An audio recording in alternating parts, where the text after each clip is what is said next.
dafay am ay rapports yu nga xam ne voilà corps de contrôle yi ñoo koy def gis nañ cour des comptes def na li nga xam ne mooy rapport am gisoon nañ li nga xam ne mooy fonds force Covid ak arrestation yi nga xam ne am na ci cour des comptes ak ñi nga xam ne ñi ngi leen ciy topp mais scandale yooyu est-ce que ñëwul rek di confirmer li nga xam ne moom la fii li nga xam ne mooy le président Ousmane Sonko waxoon que ni ñi fi nekkoon dañoo falsifier li nga xam ne mooy chiffres yi dañoo caxatee li nga xam ne mooy xaalisu réew bi.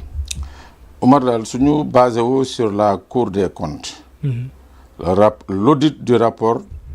des finances bu Cour des comptes. jàpp naa nag di ko Cour des comptes et magistrat yu intègre ñoo fa nekk. absolument. buñ demee ba génnee seen rapport wax ci liñ ciy wax. dama jàpp ni que ñun ñëpp dañu war a poser wu des questions sur.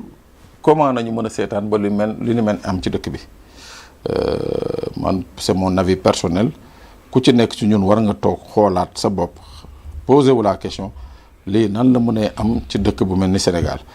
maintenant xam nga dañu nekk également ci benn période charnière bi nga xam ne entre hommes politiques souvent le débat est biaisé doo xam sax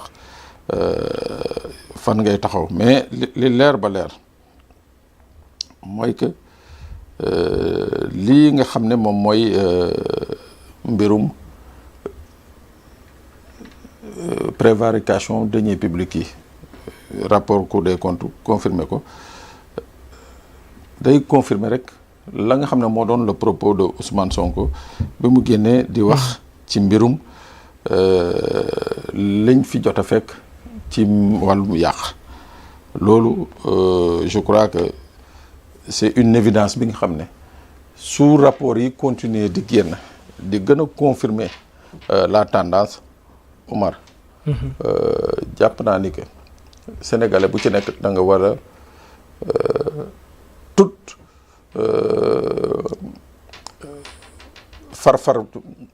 parparloo ñi jël ko teg ko fële. On regarde les choses droit dans les yeux et jéem a tamit def li ñuy wax benn autocritique collective parce que li ni mel Omar amoon na ci ay dëkk yi nga xam ne muy la Grèce comme exemple dëkk yooyu dañ demoon ba finalement seen économie dafa nërmeelu dëkk yooyu demoon nañ benn moment ba seen économie dafa nërmeelu donc ñun nañ ñaan yàlla bañ a toll ci diggante yooyu dem ba fi ñaan suñu économie dafa nërmeelu je crois que war nañ ci mën a war nañ ci mën a bañ a egg mais en tout cas leer ba leer mooy que y a des choses yi nga xam ne qui se sont passées léegi rapport CENTIF bi toujours ci wàllu blanchiment d'argent ñi ne dafa am benn société bu tudd Choice Forest Limited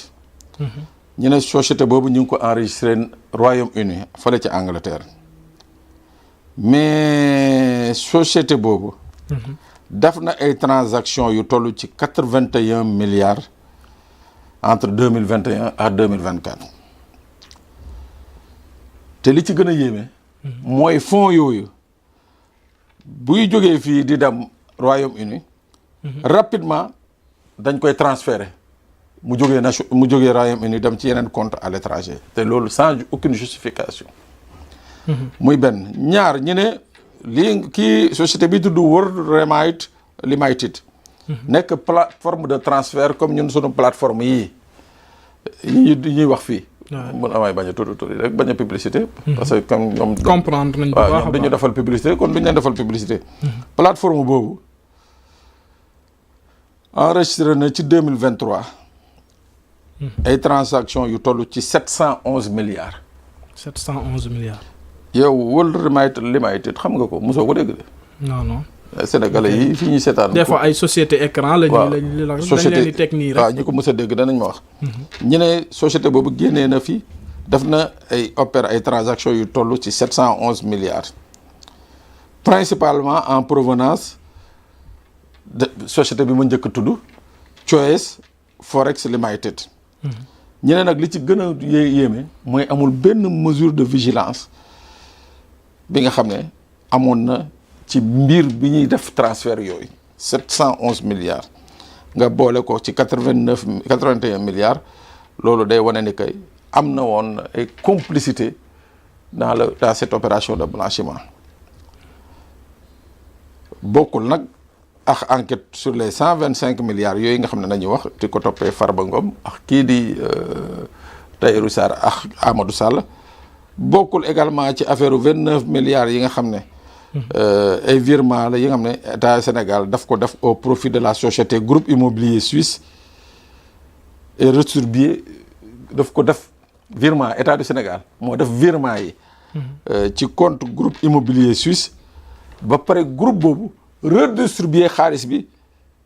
yeneen bénéficiaire mooy maanaam muy wane ni que y a eu ce qu'on appelle véritablement un détournement d'argent waaw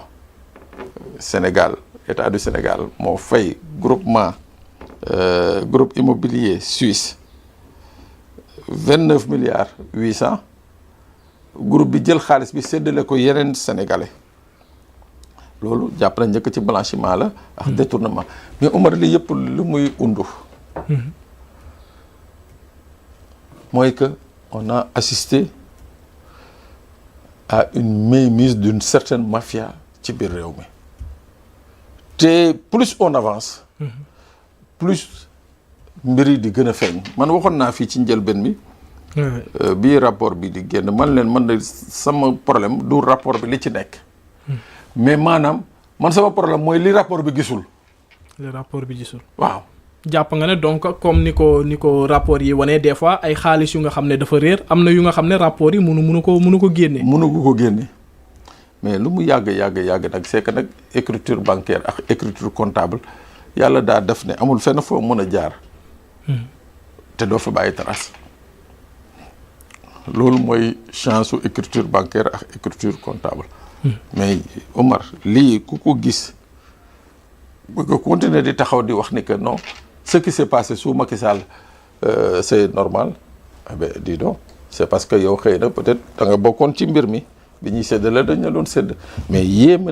gi nga xam ne ça atteint des proportions extrêmes inquiétantes surtout pour un pays pauvre comme le Sénégal ñaan la ay 711 milliards nañu jàllale ci ay plateformes ñaan la ay 20 en fait dafa mel ni que gars yi dañu amoon rek benn ay garab di witt waaw. en dehors de ça parce que politiciens yi c'est vrai que ñu ci bëri ñi ñu dénk li nga xam ne mooy ndombal tànk ñooy def ñaawteef yi di détourner xaalis ak njuuñ njaaj mais ñoom am na ñu nga xam ne ñoo leen ciy jàppale te ñi leen ciy jàppale ci biir administration bi lañ nekk te voilà li ñuy dégg lépp ci li nga xam ne mooy la reddition des comptes ñu ci bëri ci li nga xam ne mooy politiciens yi ak DAGE la et l'administration dans tout ça parce que ñoom ñooy principal complice yi nga xam ne ñooy tax ba li nga xam ne mooy scandale yi di aboutir. waaw yenn yi moom bu amee. waaw c'est parce que ni ko rapport bi waxee mooy y a eu de fortes complicités parce que am na li nga xam ne Omar dafa mënul nekk tant qu'il y a pas de complicité. waaw xam nga buñ ne la Sénégal boo manipuler telle somme jëmale ko ci banque wala jëmale ko ci une opération bancaire il y a forcément ce qu'on appelle une déclaration de soupçon. waaw déclaration de soupçon bu amee forcément ñu ubbi enquête bu ñu ubbee enquête. Logiquement war nañu xam les dessous de de ces opérations bancaires waaw mais léegi somme yu ni mel bu dee ñi ngi génn à ce rythme régulier di génn je suppose sama xalaat bu gàtt je suppose que amoon na ay déclaration de soupçon boo amee ay déclaration de soupçon amoon na enquête mais la finalité finalement enquête yooyu seen conclusion anamu yaakaar naa mooy li nga xam ne moom lañ nekk di génn benn par benn mais au-delà de ça dafa am li nga xam ne dafa am solo.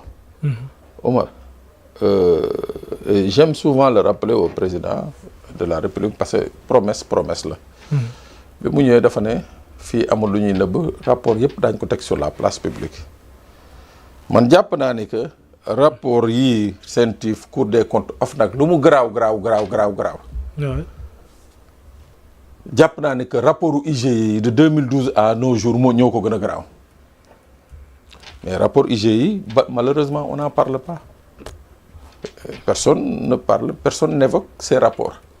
et rapports yooyu si la bureau Petro-Tim nekk rapport yooyu en principe si leur affaire u fondation service de servir le Sénégal nekk rapport yooyu daanaka la haute délinquance financière je crois que IGE moo ko war a traité donc baaxoon na laa la wax baaxoon na autant yenn yu rapport scientifique rapport u Cour des comptes tax yenn yi que ce soit accessible nit ñi di ko gis il était préférable yenn yi que président de la République déclassé ko pour mun ko mettre à disposition et que les Sénégalais puissent mesurer l'ampleur du dégât parce que tey ñi ngi wax waxu pétrole ñi ngi wax waxu gaz